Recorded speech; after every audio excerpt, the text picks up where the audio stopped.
तो भागवत धर्म की महिमा कितनी अद्भुत है।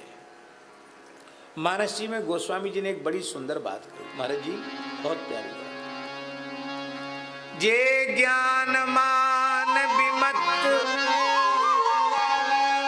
जे ज्ञान मान विमत, भव भय हरणि भक्ति न आदरी, ते पाय सुर दुर्लभ पदादपि, परत हम देखत हरि। वेद भगवान जो स्तुति कर रहे हैं राम जी की, तो कह रहे हैं कि जो ज्ञान के गुमान में मतवाले हो रहे हैं, भगवान की भक्ति का आदर जिन्होंने नहीं किया, जो भगवान की भक्ति भवभय हारणी है, उस भक्ति का आदर नहीं किया, तो देव दुर्लभ पद पर पहुंचने के बाद भी उनको हमने नीचे गिरते हुए देखा है। ये वेद भगवान कह रहे हैं। ये है भगवान की भक्ति की महिमा।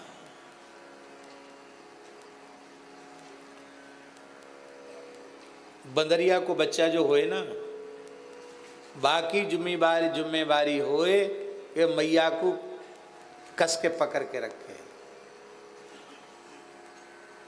और बिलैया अपने मोहड़े में अपने बच्चन को लेके चले, तो बच्चन की जिम्मेवारी नहीं होए, बिलैया की जिम्मेवारी होए कि वो जहाँ तक ले जाना चाहे वहाँ तक अपने बच्चों को लेके पहुँचे। भक्तों की जो धृति है वो मार्जारी धृति है, और ज्ञानियों की जो धृति है वो बानरी धृति है। ज्ञानी भगवान को पकड़ते हैं, पकड़ ढीली हो गई खतरा हो जाएगा। बंदरिया को बच्चा देखो होए, एक पेड़ से दूसरे पेड़ पे छलांग लगावे, और कहीं बच्चा की नेक पंजा ढीले हो गए तो बस दुर्घटना, बच्चा नीचे गिर जाता, मर जाता। जिन तीक्ष्ण दांतों से बिल्ली चूहे का शिकार करती है, उसी मोहड़े में अपने 4-4 बच्चों को भर लेती है और दबा लेती है, और कहते हैं 7 दहली तक जाती है बिल्ली, और बिल्ली के दाढ़ों के बीच में बच्चे सो जाते हैं।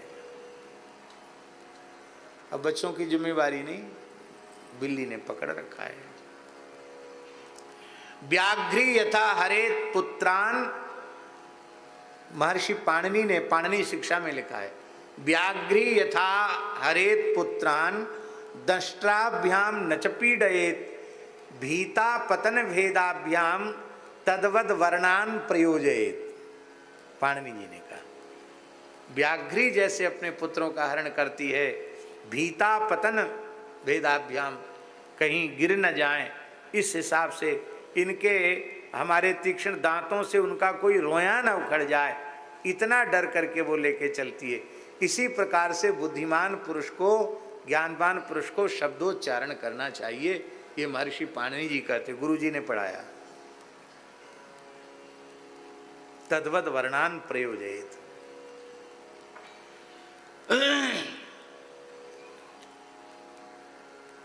भागवत धर्म की महिमा नारद जी ने अपने चरित्र के माध्यम से समझाई।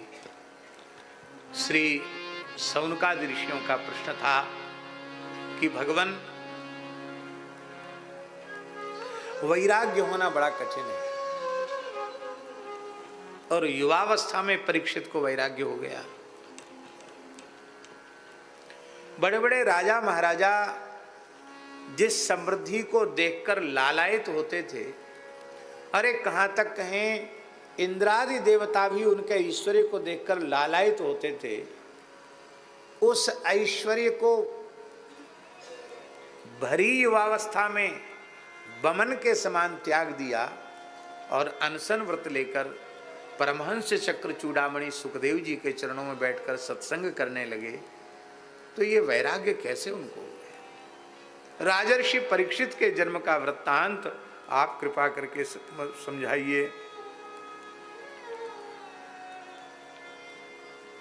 इसके उत्तर में श्री सूत जी महाराज ने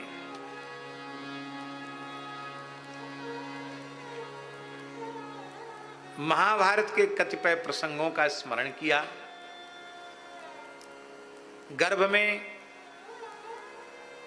परीक्षित की रक्षा भगवान ने किस प्रकार से की, उस चरित्र का वर्णन किया। देखो, अनन्याश्रय ही प्रपत्ति है और अनन्याश्रय ही प्रेम लक्षणा भक्ति है, एकांतिक भक्ति।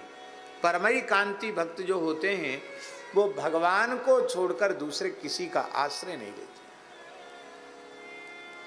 क्योंकि शरणागति की शर्त है अन्याश्रयेण प्रपत्तिर्बाधिता भवति। भगवदाश्रय को छोड़कर दूसरे किसी का आश्रय लिया कि भगवान की शरणागति बाधित हो जाएगी। ये शरणागति ऐसी है, इसका वाल्मीकि रामायण के सुंदरकांड में एक उदाहरण है। मेघनाद ने हनुमान जी को ब्रह्मास्त्र से बांध दिया। अब वो तो मंत्रात्मक बंधन था, पतली सी रस्सी दिखाई पड़ रही थी।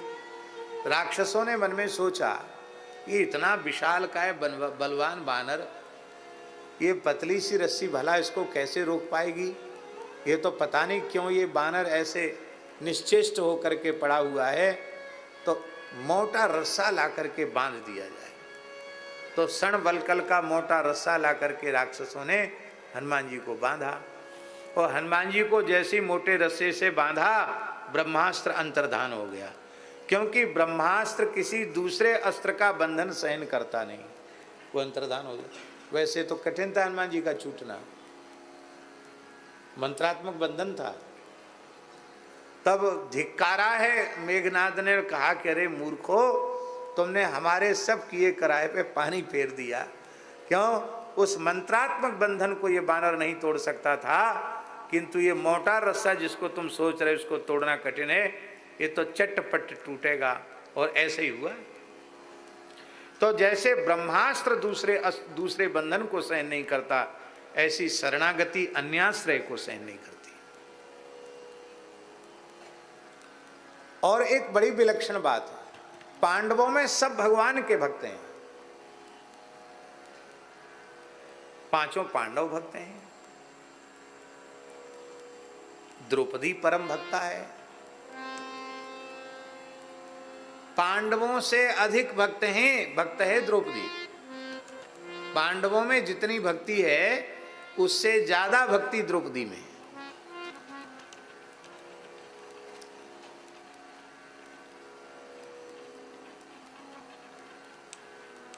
पांडवों पर संकट आया, कौरवों की सभा में, तो पांडवों को भगवान की याद नहीं आई। भगवान का स्मरण करना चाहिए था, प्रभु हमारे ऊपर बड़ा संकट है। अरे पहले तो यही कहना चाहिए था, भैया दुर्योधन खेलना नहीं जानता और दुर्योधन की तरफ से मामा जी खेलेंगे तो हमारी तरफ से हमारा कन्हैया खेलेगा, कहना चाहिए। हैं? सब अकल ठिकाने लग जाती शकुनी की, हमारे ठाकुर जी हो जाते। अरे जो सारथी बन सकते हैं वो युधिष्ठिर के पांडवों के पक्ष से जुआ खेलने नहीं बैठ सकते क्या? सब कुछ कर सकते हैं। तो भगवान को तो याद ही नहीं किया। फिर द्रौपदी के साथ दुर्व्यवहार हो रहा है, उस समय तो भगवान को पुकारते, ऐसे बैठे धर्म पास में बंधे हुए, कुछ नहीं कर सकते। और द्रौपदी ने पहले बड़े बूढ़ों की ओर देखा कि जिस सभा में गुरु द्रोणाचार्य बैठे हों, कुलगुरु कृपाचार्य बैठे हों, पितामह भीष्म बैठे हों, उस सभा में मेरे साथ कोई अन्याय नहीं हो सकता। बड़े बड़े जो महानुभाव थे उनकी ओर देखा, लेकिन वे सब नीचा सिर किए बैठे रहे, किसी ने कुछ नहीं कहा। तब पुनः द्रौपदी ने कृपाचार्य की ओर देखा। ये भाव दाक्षिणात्याचार्य श्री पराशर भट्टाचार्य जी का है कि पुनः द्रौपदी ने कृपाचार्य जी की ओर देखा। क्यों देखा? बोले आप अपने नाम के अर्थ को तो विचार कर ले, आपके नाम में ही कृपा शब्द जुड़ा हुआ है। आप कृपा नहीं करोगे तो कौन कृपा करेगा? आप कृपा करो। जब चित्त निर्मल होता है तो लंबे चौड़े व्याख्यान देने की आवश्यकता नहीं पड़ती, संकेत में ज्ञान हो जाता है। द्रौपदी का चित्र गुरुजी इतना निर्मल है कि कृपाचार्य बोले नहीं, ऐसी एक उंगली उठाई। जो तू अनेकों की ओर द्रौपदी देख रही है, यही तेरे संकट का कारण है। तू एक श्री कृष्ण को पुकार। तब द्वारिकावासी श्री कृष्ण को जब द्रौपदी ने पुकारा है, ठाकुर जी वहीं थे, कहीं गए नहीं थे, क्योंकि वे तो सर्वगत सर्वरूप सर्वमय हैं। पर द्रौपदी ने द्वारिका नाथ कहकर पुकारा, तो द्रौपदी की वाणी को सत्य करने के लिए भगवान वहां से द्वारिका गए और फिर आए। इसमें थोड़ी सी देरी हो गई। भगवान ने वस्त्रावतार ग्रहण किया, भगवान ने वस्त्रावतार ग्रहण कर लिया। द्रौपदी का भगवत विश्वास पांडवों से अधिक है, इसलिए द्रौपदी श्रेष्ठ भक्ता है। इसके आगे भैया जी दुर्वासा जी को भेज दिया दुर्योधन ने सिखा पढ़ा के 10,000 शिष्यों के साथ। तब जाना जब पांडव भोजन कर चुके हों। फिर अक्षय पात्र में सामर्थ्य नहीं थी और सबको न्योता कर दिया युधिष्ठिर ने। दुर्वासा जी भी शिष्यों सहित, ये कामबन की घटना है। बोले हम जमुना स्नान करके आ रहे हैं, संध्या करके आ रहे हैं, फिर भोजन करेंगे। युधिष्ठिर ने कहा द्रौपदी तैयार है? बोले महाराज बटलोई धो मांझ के रख दिए, कुछ नहीं। बोले ब्राह्मण की क्रोध की अग्नि में जल के भस्म होने की अपेक्षा जीवित अग्नि में जल जाना ठीक है। भीमसेन अर्जुन सूखी लकड़ी इकट्ठी करो और हम जीवित ही जल जाएंगे अग्नि में, उनके आने के पहले। ब्राह्मण के कोप की अग्नि में न जलना पड़े। तो द्रौपदी हंसने लगी, कहा यहाँ प्राणों पर संकट है, तुम हंस रही हो? तो द्रौपदी ने कहा कि तुम हर समय चूक जाते हो। जिस समय मेरे ऊपर संकट आए उस समय भी तुमने ठाकुर जी को याद नहीं किया, और अब संकट आया तो अब मरने के लिए तैयार हो, ठाकुर जी की याद नहीं कर रहे हो। श्री कृष्ण कहूं गए हैं क्या? श्री कृष्ण कहीं चले गए हैं क्या? युधिष्ठिर ने कहा देवी हम भाग्यशाली हैं, तुम्हारी जैसी भक्ता पत्नी हमें प्राप्त हुई। पर श्री कृष्ण कहीं गए तो नहीं हैं, पर हमारे हृदय में न तो वैसी श्रद्धा है, न वैसा विश्वास है, न वैसा प्रेम है जिसके कारण हमारी पुकार सुनकर श्री कृष्ण आ सकें। ऐसा प्रेम तो केवल तुम्हारे हृदय में है। और महाराज जी द्रौपदी ने, महाभारत ग्रंथ प्रमाण है, द्रौपदी ने भगवान को पुकारा और भगवान उपस्थित हो गए तत्काल। और उपस्थित ही नहीं हुए, बोले सखी कृष्णा मैं बहुत जोर को भूखो, कछु खिवा दे। क्यों? बोले हम भोजन की थाली पे बैठे और मैंने आचमन कर लियो, अमृतोपस्तरणमसि स्वाहा, ग्रास देने वाले थे तब तक तुमने बुला लिया। तो थाली की भूख कितनी तेज होए तुम्हें खबर होगी। भूख लगी होए और सजी हुई थाली सामने आ जाए तो और जल्दी भूख लगती। हमें यहाँ साधुओं में तो लंबी जय बोलते हैं, और जिसे भूख लगी उसको तो लगता है हे भगवान जल्दी जय पूरी हो जाए, गोविंदाय नमो नमः जल्दी करें। तो महाराज ठाकुर जी ने कहा मैं बहुत जोर का भूखा हूं। बोले खाने के लिए नहीं बुलाया, खिलाने के लिए बुलाया है। आपके गुरु महाराज 10,000 चेलों को लेके बैठे हैं, अभी आने वाले हैं थोड़ी देर में, उनकी व्यवस्था करने के लिए आपको बुलाया है, खाने के लिए थोड़ी बुलाया आपको। भगवान बोले पहले मेरे तो पेट में कछु पहुंचे। द्रौपदी रो पड़ी कि यह जीवन का कैसा दुर्भाग्यपूर्ण क्षण है कि मेरे प्रियतम भूख के मारे व्याकुल हैं, वो खाने को मांग रहे हैं और मैं कुछ भी नहीं खिला सकती। रोते हुए कहा कि अब हंसी मत करो, अब मेरे पास इस समय कुछ नहीं है। हे केशव केवल तुम्हारा आश्रय है और मेरे पास कुछ नहीं है। तब श्री ठाकुर जी ने कहा कि द्रौपदी तुम तो बहुत उदार हृदया हो, इतनी कृपणता तुम्हारे भीतर कहाँ से आ गई?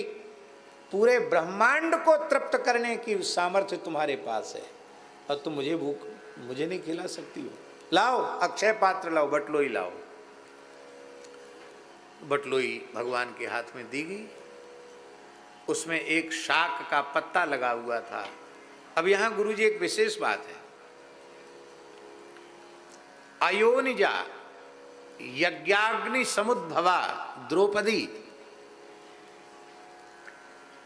क्या इतनी शौचाचार शून्य है कि वो ठीक से बटलोई न मांजे? हमारे यहाँ तो पुराने संतों में खाकचौक वाले महाराज जी, पानी का दाग बर्तन में लगा रह जाए तो उसको सखरा मानते थे। पानी का दाग भी नहीं लगना चाहिए। और द्रौपदी जैसी, याज्ञ से नहीं द्रौपदी, और वो ऐसे मांजेगी कि उसमें जूठा लगा रह जाए, और जूठा भगवान खाएंगे, ये कल्पना ठीक नहीं है। अरे जिनके संकल्प से अनंतानंत ब्रह्मांड प्रकट हो जाते हैं, क्या उन श्री कृष्ण के संकल्प से बटलोई में शाकपत्र प्रकट नहीं हो सकता? श्री कृष्ण लीला कर रहे हैं, उन्होंने संकल्प किया, बटलोई में शाकपत्र लगा था, ये उनके संकल्प से प्रकट हुआ। उस पत्र को हथेली पर रखा और अनेन विश्वात्मा तृप्यंताम कहकर जैसे ही पाया और थोड़ा जल पिया कि महाराज पूरे ब्रह्मांड के चींटी से लेकर ब्रह्मा जी तक के पेट फूल गए, सबका पेट भर गया। और महाराज जी दुर्वासा जी की 10,000 शिष्यों के सहित ये हालत हो गई, उनके श्वास लेना मुश्किल पड़ गया। इतना ऐसे लगा जिसने ठूस कर किसी ने यहाँ तक भर दिया हो। हमारे यहाँ कहते हैं ना कि चतुर्वेदी जी ने इतना ज़्यादा खा लिया, पंगत में जीम लिया, इतने अधिक गुलाब जामुन खा लिए कि उनको खटिया पर लेकर आना पड़ा। तो लोगों ने सोचा कहीं बीच में ही ये वीर गति को प्राप्त न हो जाएं, तो उनको वैद्य के पास ले जाएंगे, क्योंकि सांस ऊर्ध्व श्वास चल रही थी। तो वैद्य ने कहा कि कोई बात नहीं चौबे जी, अभी तुरंत इलाज करता हूँ, ये चूरन घोल करके एक घूंट पी लो, पत्थर भी खाया हुआ होगा तो हजम हो जाएगा। तो चौबे जी ने कहा कि अरे मूर्खाधिराज, इतने चूरन की जगह पेट में होती तो एक गुलाब जामुन और खा लेते, इतनी जगह है कहाँ जो हम कुछ खा सकें। तो जैसी उनकी हालत भई ना, ऐसी ही हालत उससे भी गई बीती हालत दुर्वासा जी की और उनके चेलों की हो गई। बोले गुरुजी हुआ क्या? अभी तो कड़ाके की भूख लग रही थी, अब तो यहाँ तक अन्न भर गया, क्या बात है? बोले अब बात कुछ नहीं है, 10 दिशाओं में भाग जाओ। क्यों? एक अम्बरीश भक्त से टकराने से तो हमारी क्या हालत हुई, चक्र से हमारी पीठ जल गई है, देख लो काले काले दाग पड़े हुए हैं। और 5 पांडव हैं, सब के सब भक्त हैं, द्रौपदी परम भक्ता है, ये सब श्री कृष्ण की लीला है, तुम लोग भाग जाओ। सब चेले गुरु जी को छोड़ के भाग गए। और भगवान ने भीमसेन अर्जुन को सिखा पढ़ा के भेजा। बोले जाओ उनको कहो महाराज 1-2 की रसोई हो तो कोई बात नहीं है, 10,000 संतों की रसोई और इस बेकार चली जाए, वो कहेंगे अब हम खा ही नहीं सकते, बिल्कुल खा नहीं सकते, एक कण नहीं खा सकते। बोले महाराज अब आप बताओ, हमारी तो श्रद्धा है, कुछ ना कुछ तो खाना पड़ेगा। तो कहेंगे देखो हम प्रसाद पाते तो कुछ ना कुछ तुम्हें आशीर्वाद देते, तो अच्छा वरदान मांग लो, आशीर्वाद मांग लो। तो भगवान ने पहले से सिखा के भेजा था, तुम जाके कहना कि जो हमसे अकारण दिन रात जलते हैं और द्वेष करते हैं, उनका समूल नाश हो जाए, ऐसा वरदान मांग लेना। तो कौरव अकारण जलते हैं, उनके समूल नाश का वरदान मांग लिया। और एक बात ग्रंथ में नहीं है पर साधुओं में प्रसिद्ध है, कोई न कोई आधार उसका रहा होगा, कि दुर्वासा जी ने कहा भीमसेन हम बहुत प्रसन्न हैं, एक वरदान तुम अपने लिए प्राइवेट वरदान मांग लो, स्वतंत्र वरदान मांग लो। बोले महाराज हमारी खुराक बहुत ज़्यादा है, कान पे जरूर चढ़ा के जब मैदान जाते हैं तो बहुत देर लगती है, भाई ज़्यादा खाएगा तो ज़्यादा देर बैठना पड़ेगा। तो हमारा विचार है कि प्रसाद पाने की सेवा तो हम यथावत रखेंगे, पर डोललाल जाने की सेवा मामा शकुनी के पास चली जाए। तब से कहावत है, खाएं भीम हगें शकुनी। तो जब कभी भीमसेन को मौज आती मन में कि मामा जी को थोड़ा सा मजा चखाना चाहिए, तो 10-20 सेर लाल मिर्ची का पाउडर घोर के पी जाते। बोलो वृंदावन बिहारी। जिसका विश्वास दृढ़ है वही श्रेष्ठ भक्त है। कुंती भी परम भक्ता हैं, द्रौपदी परम भक्ता हैं, पांडव परम भक्त हैं, पर गुरुजी कुंती का भगवत विश्वास बहुत अधिक है, पांडवों से भी अधिक है, पर कुंती से भी अधिक भगवत विश्वास द्रौपदी का है। और एक जो बात हम कहने जा रहे हैं, द्रौपदी से भी अधिक भगवत विश्वास उत्तरा का है।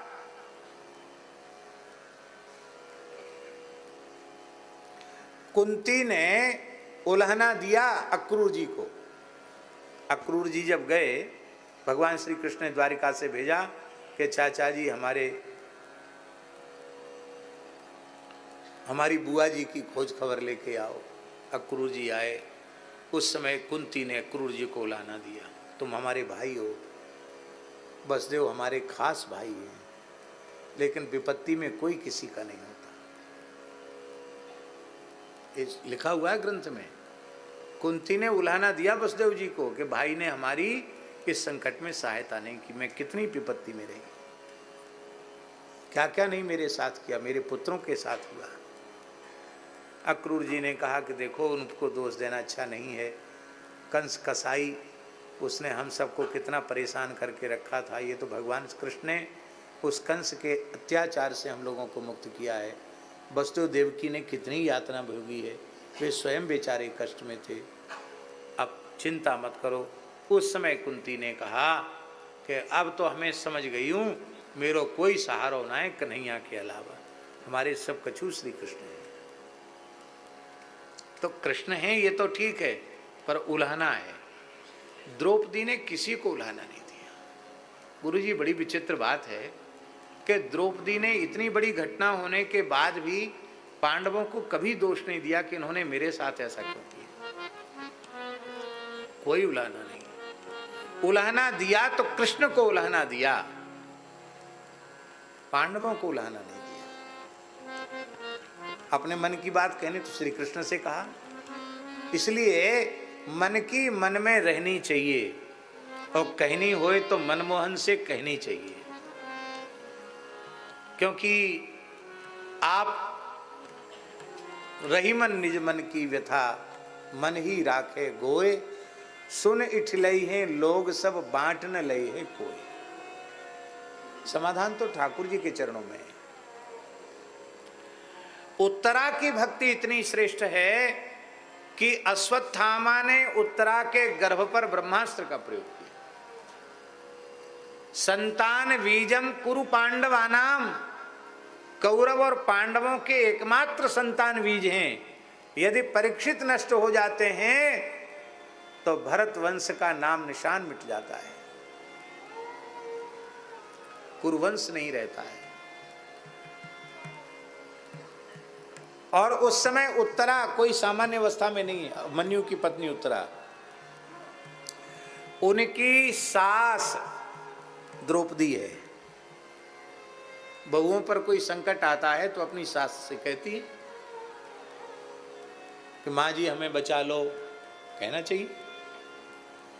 ददिया सास कुंती बैठी है, कुंती को भी नहीं पुकारा।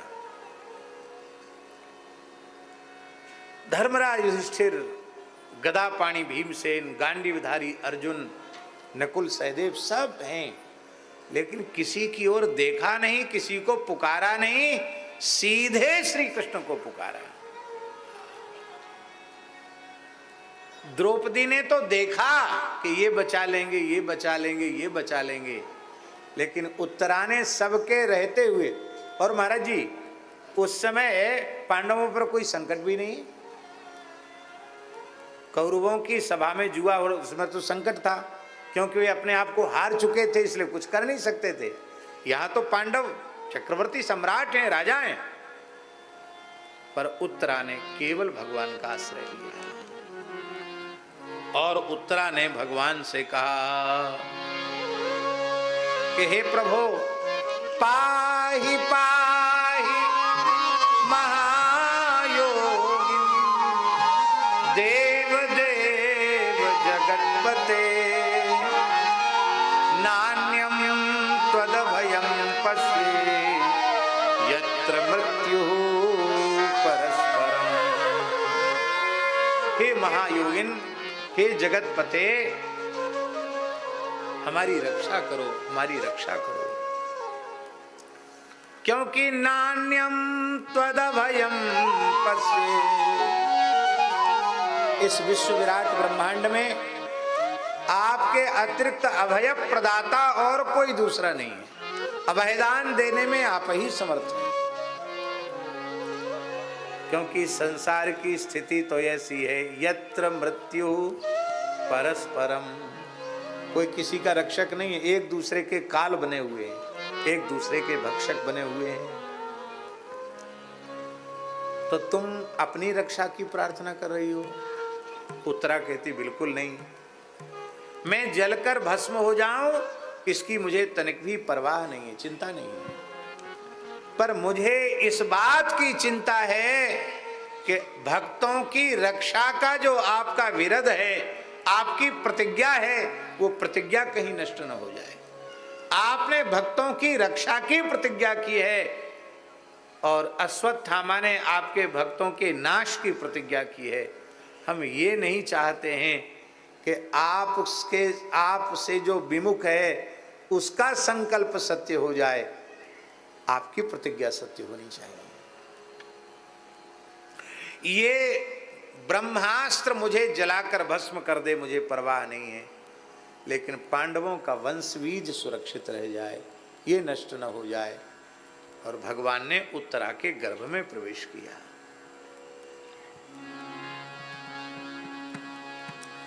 गर्भवास से बचने के लिए कितने कितने साधन करते हैं महात्मा लोग, द्वारा किसी माँ के गर्भ में न जाना पड़े, और वह भगवान उत्तरा के गर्भ में प्रविष्ट हो गए परीक्षित की रक्षा करने के लिए।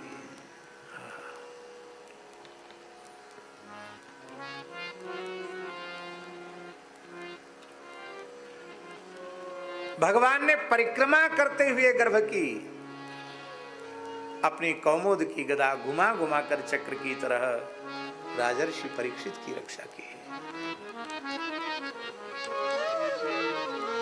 हमारे महाराज जी कहते थे, गुरुजी, पूज्य गुरुदेव भक्तमाली जी, कि भीष्म जी उत्तरायण सूर्य की प्रतीक्षा कर रहे थे। तो सूर्य उत्तरायण हुए ये तो ठीक है, पर उत्तरायण माने श्री कृष्ण, वो श्री कृष्ण की ही प्रतीक्षा कर रहे थे।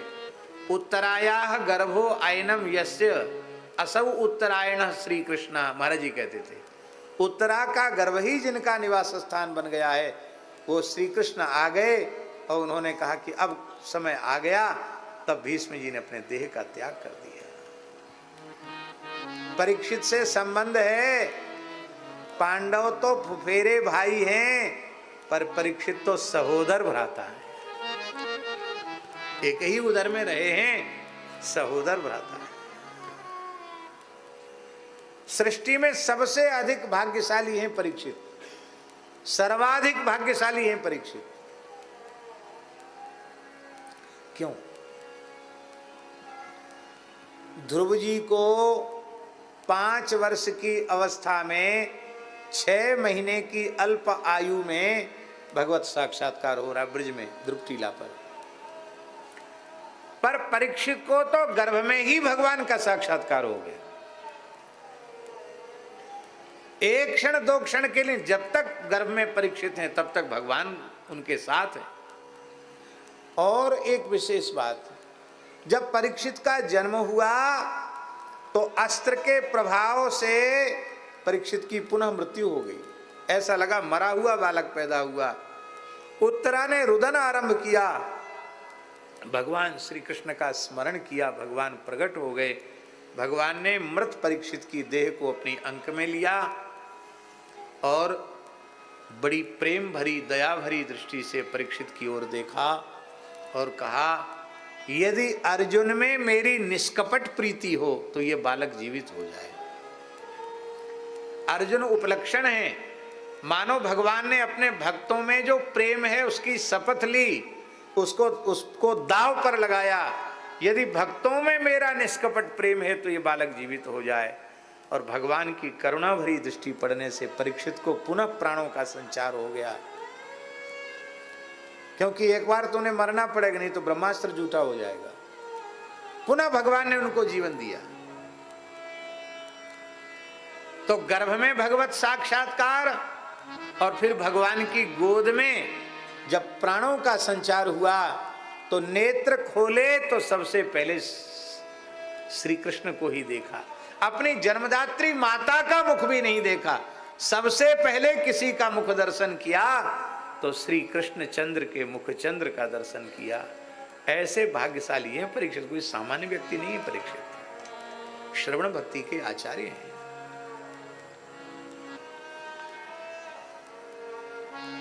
भगवान ने कहा, परीक्षित की रक्षा हो गई, हमारा काम हो गया, अब चलें हम द्वारिका।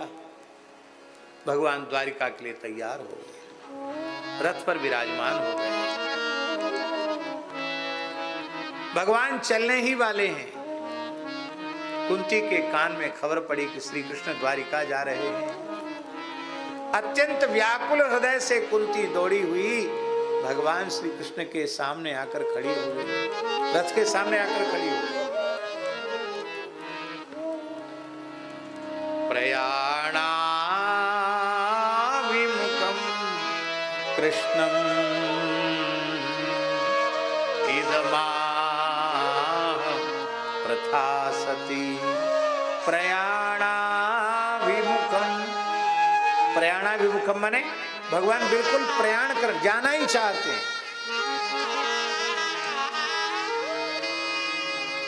कुंती ने कहा, कृष्ण मेरी बात सुनकर के तब जाओ।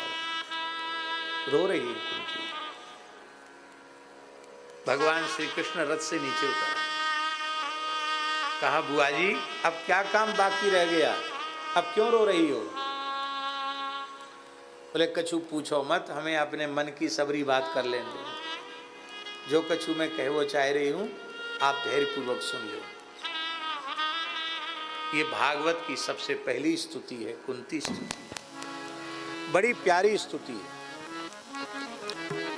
श्री कृष्ण गोविंद हरे मुरारे, हे नाथ नारायण वासुदेव। श्री कृष्ण गोविंद हरे मुरारे, हे नाथ नारायण वासुदेव। श्री कृष्ण गोविंद हरे मुरारे,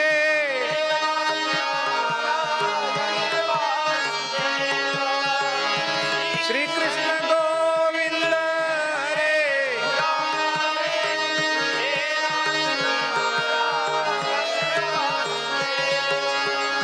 हे नाथ नारायण वासुदेव, हे नाथ नारायण वासुदेव, हे नाथ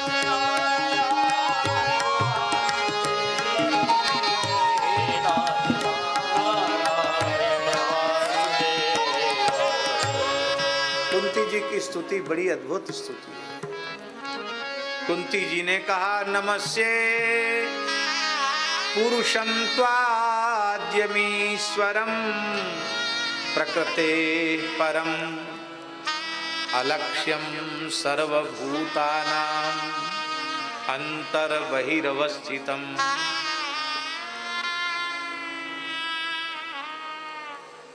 हे प्रभु, हे परम पुरुष श्री कृष्ण, मैं आपके चरणों में प्रणाम करती हूँ। भगवान ने कहा, बुआ जी है कहा गए तो है?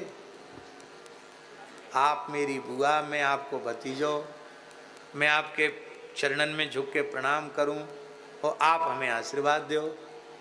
आज उल्टी गंगा कैसे बह रही हो?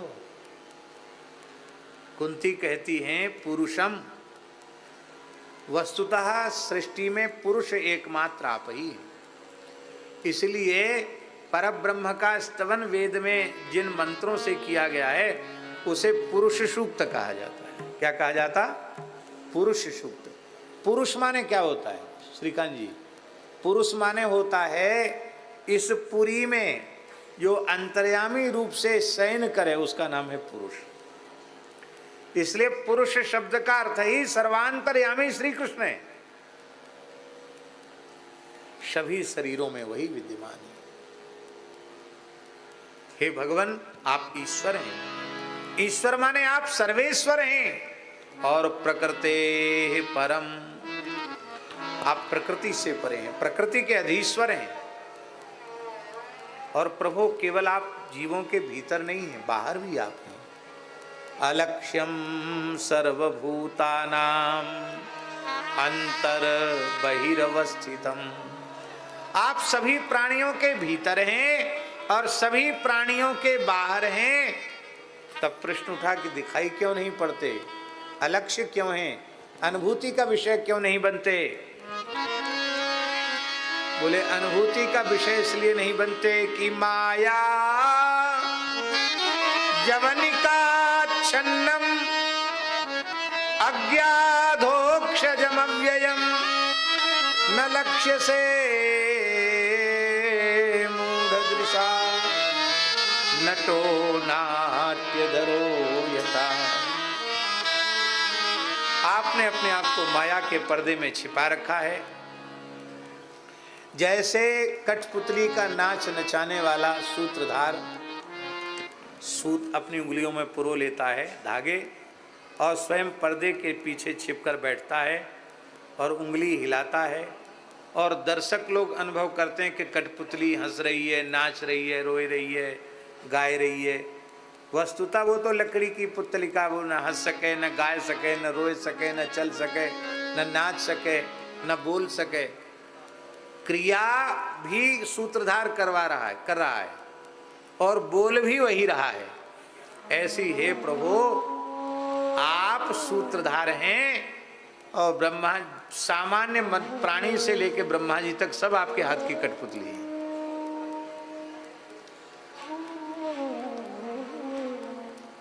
उमा दारू योषित की नाई, सबहि नचावत राम गुसाई। इसका तात्पर्य है कि कुंती महाभारत युद्ध को कठपुतली के खेल से ज्यादा नहीं समझ रही है। वो कुछ नहीं है, रहस्यात्मक रूप में ये महाभारत का युद्ध भी कठपुतली का खेल है। कन्हैया, सबके सूत्र तो आपकी उंगलियों में हैं, आप जो लीला करो सो थोड़ी है। आहा, हे भगवान, आपने अवतार क्यों लिया? क्या आपने असुरों के संहार के लिए अवतार लिया? कहते आपके संकल्प से महाप्रलय हो जाता है, तो असुरों के संहार के लिए आपको अवतार लेना आवश्यक नहीं। आपने धर्म स्थापन के लिए अवतार लिया, धर्म संस्थापनार्थाय संभवामि युगे युगे। बोले नहीं, आपके संकल्प से धर्म स्थापन हो जाएगा। तारा रो रही थी, कौन सी राम जी ने उसे गीता सुनाई? तारा विकल देखी रघुराया, दीन ज्ञान हर लीनी माया। गीता तो नहीं सुनाई, केवल राम जी ने मन में संकल्प किया कि तारा के अज्ञान को मैं हर लूं, और ज्ञान दे दिया, सब छूट गया, रोना धोना।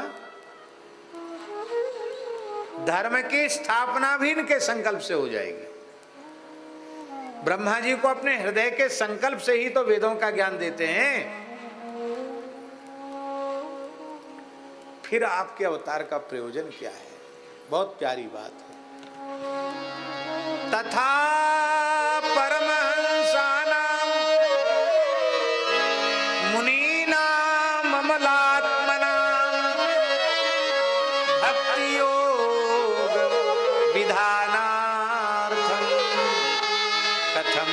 दास्ये महिस्त्रिया।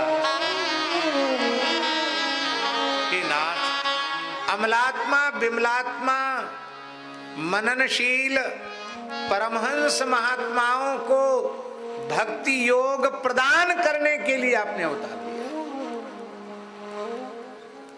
हम लोगों का जो शरीर है और इंद्रियां हैं, ये संसार के पदार्थों को भोग करके और अनुभव करते हैं कि चलो बढ़िया आँख से रूप देखा, कान से बढ़िया संगीत सुना, नाक से सुगंध सूंघी, जिह्वा से बढ़िया खट्टे मीठे चरपरे पदार्थ खाए, अरे आज तो आनंद आ गया।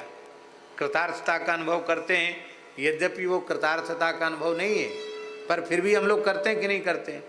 तो हम लोगों के देहेंद्रियादि प्राकृत रूप रसगंध शब्द स्पर्श का अनुभव करके आंशिक कृतकृत्यता का अनुभव तो करते ही हैं, पर जिन सनकादिकों के जैसे, शुकदेव जी के जैसे परमहंस महात्मा हैं, जिनका ना तो लौकिक भोगों की ओर ना पारलौकिक भोगों की ओर जिनका आकर्षण है, जो सर्वथा आकर्षण से शून्य है, संसार का उत्कृष्ट से उत्कृष्ट रूप रस गंध शब्द स्पर्श, उसकी ओर स्वप्न में भी उनकी वृत्ति नहीं जाती।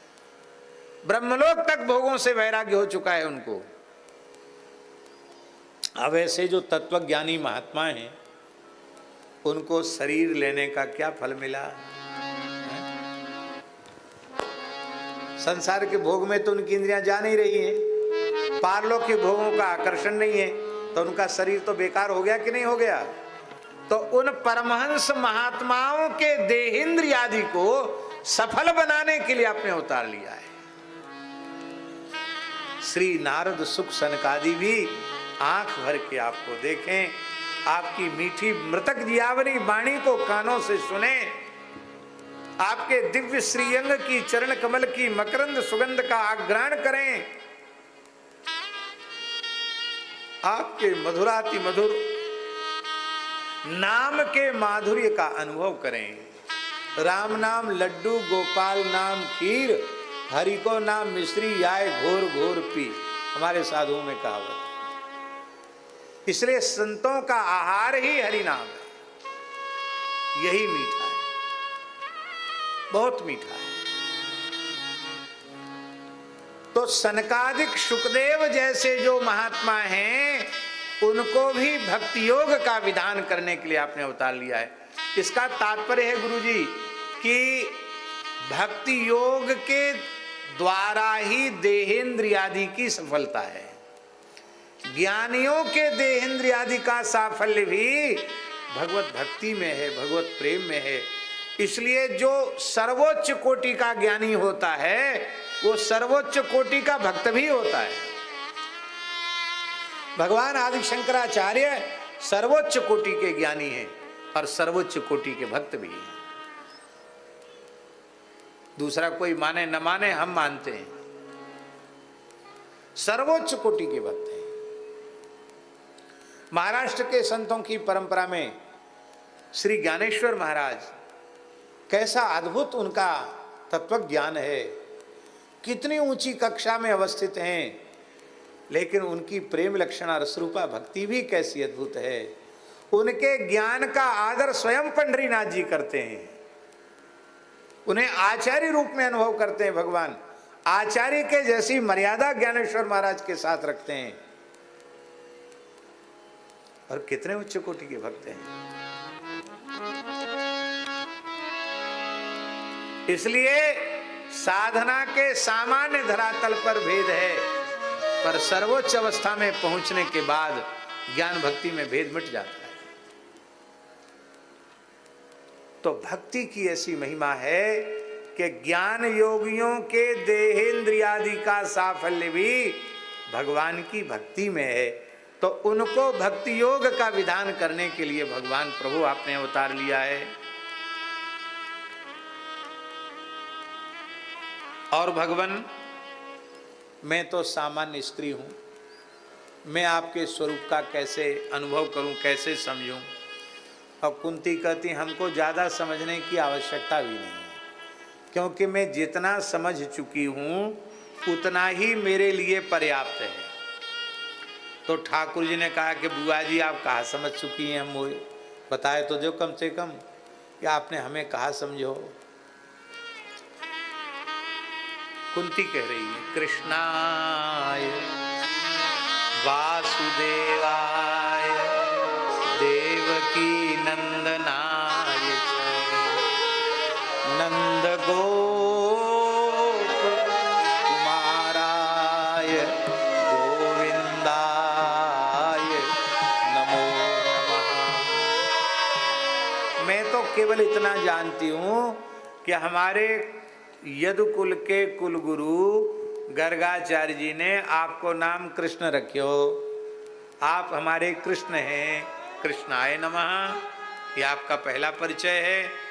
दूसरा परिचय, आप हमारे खास भतीजे हैं, हमारे भैया वसुदेव हैं, उनके आप लाला हैं, वासुदेवाय, आप वासुदेव हैं।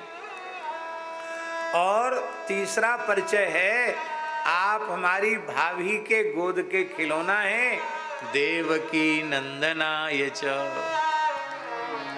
पर ये परिचय भी कुछ बहिरंग है। आपका अत्यंत अंतरंग परिचय है कि नंद गोप कुमाराय, आप नंद बाबा के लाडले सपूत हैं, लाला हैं। गोविंदाय नमो नमः, आप गोविंद हैं, आपको प्रणाम है। आहा, हमारे महाराज जी एक बड़ी प्यारी बात झाजी कहते थे, गोविंद क्यों कहा कुंती ने? तो गाह विंदती थी गोविंदा।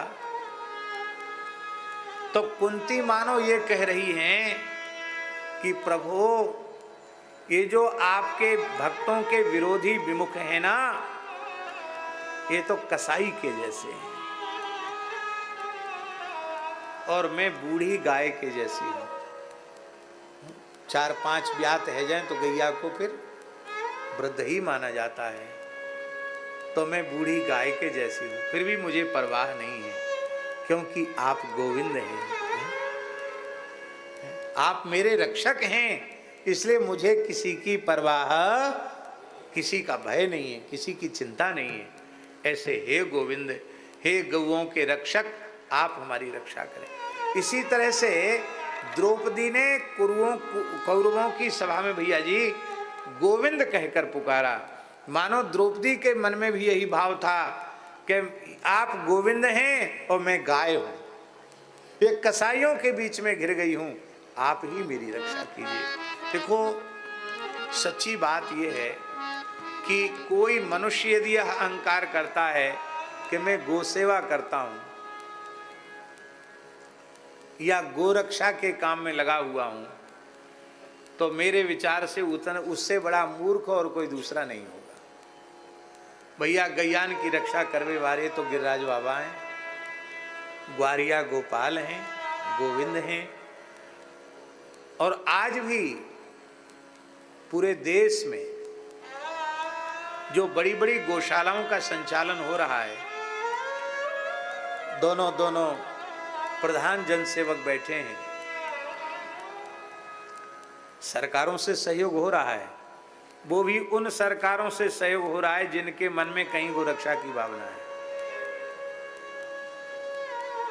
देश में इस प्रकार की पवित्र विचारधारा का शासन नहीं होता तो चाहे राजस्थान में, चाहे उत्तराखंड में, चाहे उत्तर प्रदेश में, मध्य प्रदेश में, गुजरात में, जहाँ कोई ट्रस्ट और कोई व्यक्तियों का समुदाय ये विश्वास करता है कि मैं कर रहा हूँ, मेरे द्वारा हो रहा है, उससे बड़ा कोई मूर्ख नहीं है।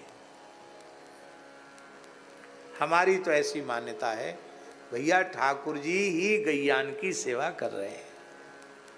जहाँ कहीं जड़खोर गोधाम का श्रीकांत जी लगभग 2-2.5 करोड़ रुपए महीने का खर्च है। हमको लोगों ने संस्थापक अध्यक्ष बना रखा है, निमित्त हैं नाम मात्र के। पर हमसे कोई पूछे, आजकल आ जाते हैं ना पूछने वाले, व्यवस्था कहाँ से हुई पूछो, तो हमसे कोई हिसाब पूछे तो हम तो हाथ खड़े कर देंगे। भैया हम ना जाने कैसी व्यवस्था होती है। चलो जो ऑफिस में बैठे हैं काम देख रहे हैं उनसे पूछो, वो भी नहीं बता सकते। तो होती है जन सामान्य के द्वारा ही सेवा, लेकिन ये सेवा की भावना भीतर जगाने वाला कौन है? ये सेवा की भावना जो जागृत करते हैं वो गोविंद के अलावा और कोई दूसरा नहीं है। बड़े बड़े काम इस शासन में हुए हैं जो बिल्कुल असंभव जैसे थे। कश्मीर में धारा 370 और 30 धारा समाप्त हुई, कोई सोच भी नहीं सकता था। उसमें जब चर्चा उठती थी तो लोग कहते थे कि ये सब बेकार की पागलपने की बातें, ये हो ही नहीं सकता है, और हो गया। और लगभग आतंकवाद का भी सफाया जैसा हो गया। श्री राम मंदिर के बारे में तो और ही लोग जता पता नहीं क्या क्या नहीं कहते थे। यहाँ तक लोग कहते थे कि मंदिर वहीं बनाएंगे लेकिन तारीख नहीं बताएंगे। तारीख भी आ गई, उद्घाटन भी हो गया, और आज पूरे विश्व का आकर्षण रामलला के दर्शन में बना हुआ है।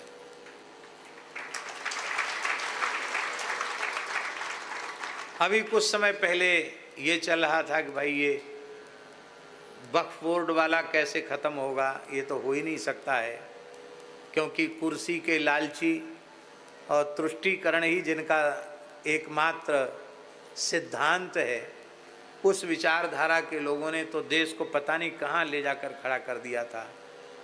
और लोग कहते थे कि ये तो जानबूझकर सरकार में न रहने के डोल कर रहे हैं, वो प्रस्ताव गिर जाएगा और सरकार गिर जाएगी, फिर पता नहीं क्या होगा। लेकिन भगवान की कृपा हुई, वो भी ठीक हो गया, पारित हो गया बहुमत से, पूर्ण बहुमत से राज्यसभा में भी पारित हो गया। और इतना ही नहीं,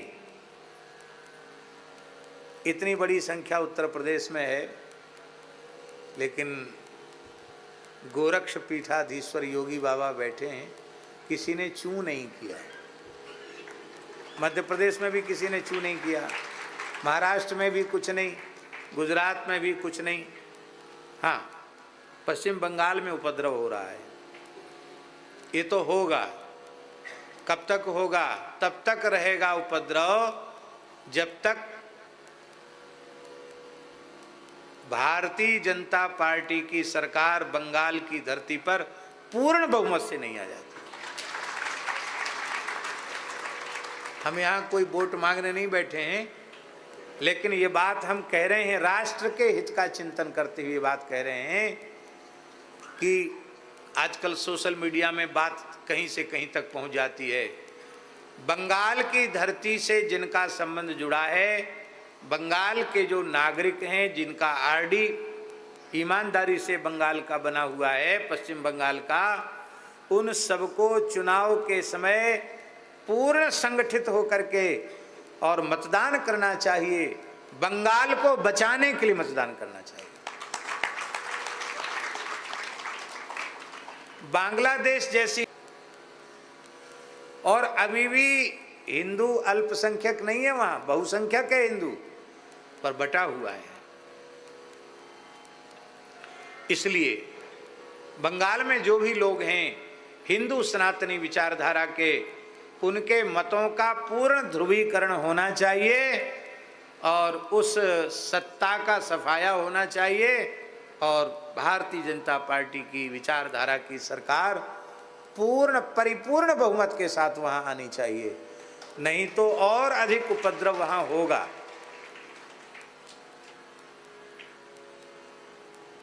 तो ये बड़े बड़े काम, और भी बड़े बड़े कई काम हुए हैं। राष्ट्र का चहुमुखी विकास कैसा हो रहा है, हुआ है, कितनी शासन के काम में पारदर्शिता है, ये सब बातें तो आप सब प्रत्यक्ष देख रहे हैं, उसमें प्रमाण की आवश्यकता नहीं है। पर सबसे महत्वपूर्ण कार्य अभी अवशिष्ट है, और वो महत्वपूर्ण कार्य है धर्म प्राण भारतवर्ष की धरती गोवध के कलंक से विमुक्त होनी चाहिए। क्योंकि गुरुजी, मुगल काल में भी क्रांति का बीज गोरक्षा थी। चाहे महाराणा प्रताप ने क्रांति की हो, उसके मूल में भी गोरक्षा थी। छत्रपति शिवाजी महाराज की क्रांति के मूल में भी गोरक्षा थी। और अंग्रेजों से प्रथम युद्ध लड़ने वाली चमक उठी सन 57 की वह तलवार पुरानी थी, खूब लड़ी मर्दानी वह तो 1857 की जो क्रांति थी, उस क्रांति के मूल में भी गोरक्षा की भावना थी। और फिर देश की स्वतंत्रता के आंदोलन के मूल में भी जो स्वातंत्र वीर थे, उन्होंने जो अपना तन मन प्राण सर्वस्व स्वतंत्रता की बलिवेदी पर समर्पित किया, उसके मूल में भी गोरक्षा की भावना थी। तो मुगल काल से लेके आज तक ये गोरक्षा की भावना सनातनियों के, भारतीयों के मन और प्राण में बसी हुई है। इसलिए ये सबसे महत्वपूर्ण प्रश्न है और इसका समाधान आवश्यक है। और फिर अब नहीं होगा तो कब होगा? एक और बात ये भी है ना कि इतनी अनुकूल परिस्थिति में अब नहीं होगा तो कब होगा? उसकी व्यवस्थित योजना बननी चाहिए। केवल कानून बना देने से नहीं होगा। अभी महाराष्ट्र में नांदेड़ में कथा थी, बहुत बड़ी संख्या में, कम से कम 2-2.5 लाख लोग प्रतिदिन उपस्थित हो रहे थे कथा में। महाराष्ट्र के लोग सत्संग प्रेमी बहुत हैं। और वहाँ के लोगों ने कहा, महाराज जी, महाराष्ट्र में गाय को राज्य माता घोषित कर दिया है, लेकिन तस्करी पर अभी भी कोई अंकुश नहीं लग पा रहा है। कहीं पुलिस प्रशासन मिल जाता है तस्करों के साथ, कहीं कुछ, और गोवंश की तस्करी भी हो रही है और गो अपराध भी हो रहे हैं, उन पर बहुत अधिक कोई रोकथाम नहीं है। हम ये नहीं कह रहे कि जो हुआ वो अच्छा नहीं है। पूरे देश में गाय को आदर मिलना चाहिए, अच्छी बात है। राज्य माता, राष्ट्र माता, जो कुछ को मिलना चाहिए। लेकिन हम कहना ये चाहते हैं कि केवल कानून बना देने से बात नहीं बनेगी। गोरक्षण और गो संवर्धन की व्यवस्थित योजना बनानी पड़ेगी। और जब यह योजना बना करके कानून बनेगा तो उसका क्रियान्वयन होगा, नहीं तो क्रियान्वयन नहीं होगा। उसका मूल आधार क्या होगा? उसका मूल आधार होगा कि पूरे देश में गोवध के निषेध का कानून बनाने के साथ सरकारी तौर पर यह कटिबद्ध होकर प्रयास किया जाए कि हमारी शिक्षा पद्धति में गाय आए, प्राइमरी से लेकर स्नातक तक। आज शिक्षा पद्धति में कहीं गाय है?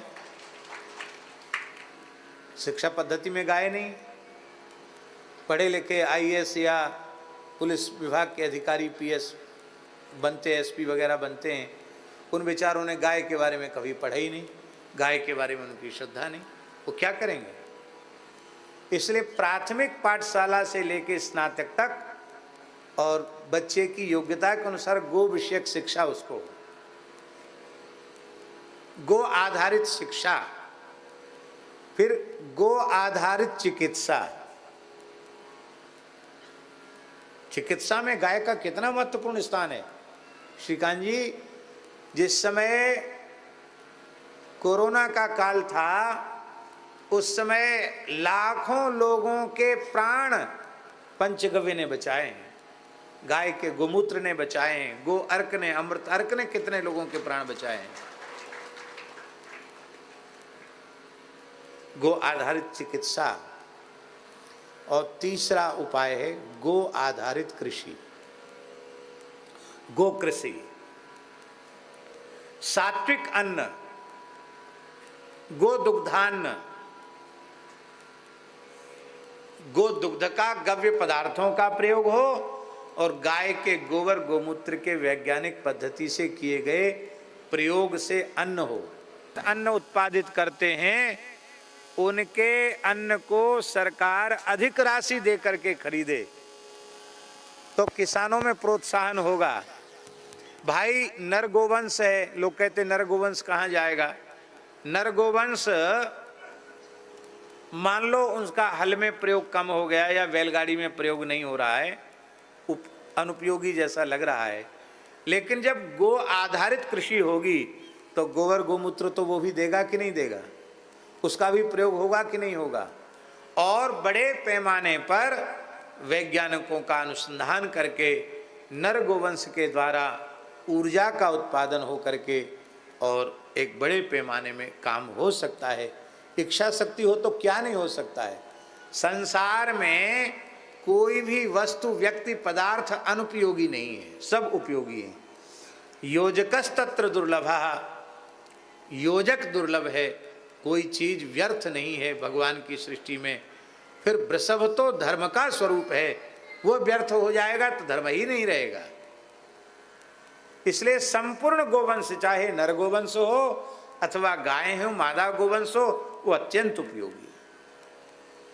हम विश्वास रखते हैं कि भगवान इसी सरकार को यह श्रेय देंगे कि स्वतंत्र भारत में गोवध के कलंक से विमुक्त देश को हम लोग देखेंगे। और सच्ची बात बतावें तो श्री मलुकदास जी की जयंती चल रही है, हम लोग तो इसी आशा में जी रहे हैं कि हमारे जीवन काल में ये हो जाए तो सब हो गया, गोवध के कलंक से भारत की धरती मुक्त हो जाए।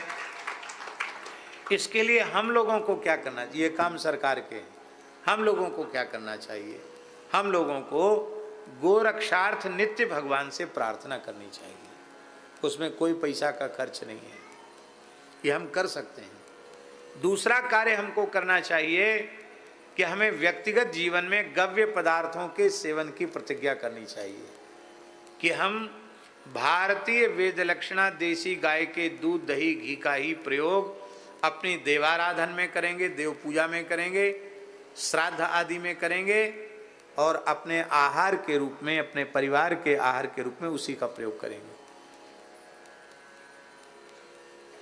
आवश्यकता आविष्कार की जननी है, एक सूत्र है।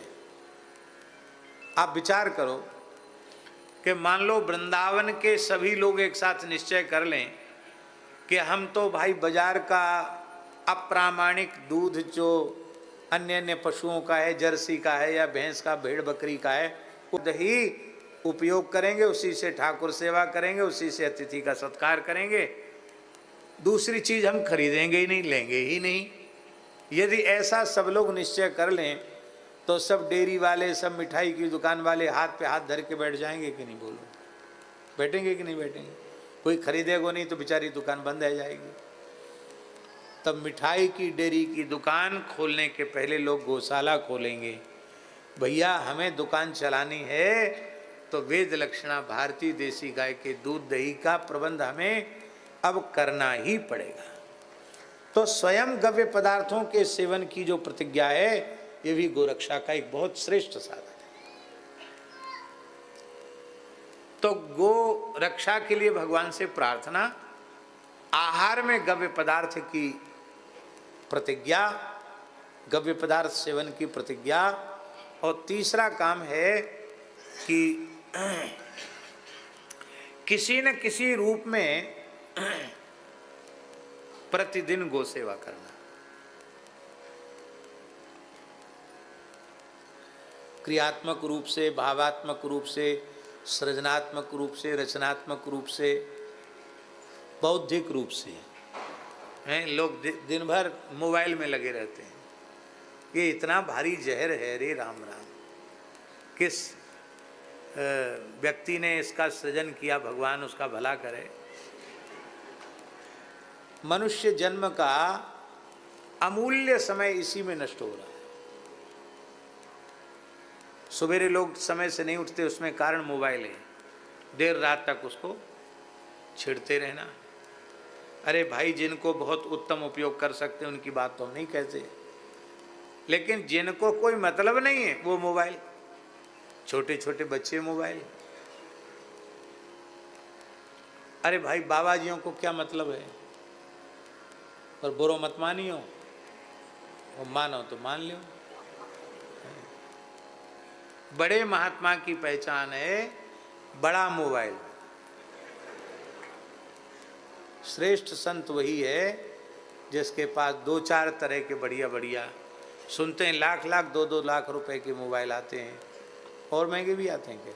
नहीं, और भी आते हैं महंगे, और महंगे।